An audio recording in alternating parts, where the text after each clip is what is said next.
Hi hello அனைவருக்கும் வணக்கம். நான் இப்போ இந்த தலையில் என்ன போட்டிருக்கேன் அப்படின்னா வந்துட்டு ரொம்ப நாள், அதாவது நம்ம வெளியில எல்லாம் போயிட்டு வந்துட்டு ஒரு வாரம் 10 நாள் நம்ம வந்து ஹேர் வாஷ் பண்ணாமல் ஒரு டூரோ ஒரு வேலை விஷயமா வெளில போயிட்டு வரோம் அப்படின்னா டைரெக்டாக நம்ம ஹேரில் வந்து ஷாம்பு எந்த கண்டிஷனில் எதுவுமே யூஸ் பண்ணக்கூடாது. அதுக்கு இயற்கையாக இதான் நம்ம ஒரு ரெமெடி எடுத்துக்கணும்.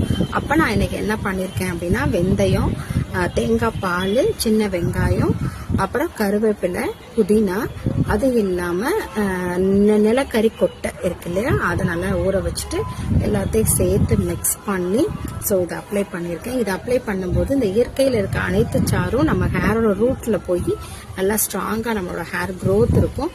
நமக்கு வந்து நிறைய முடி வளரல, இல்லை நமக்கு வந்து முடி கொட்டிகிட்டே இருக்கு அப்படிங்கிறதுக்கெல்லாம் இது ஒரு நல்ல ரெமெடிங்க. காரணம் என்ன அப்படின்னா, முடி வளர்றது வந்துட்டு நம்மளோட இன்டேக் தான். நம்ம என்னென்ன சாப்பிட்றோமோ அதை பொறுத்து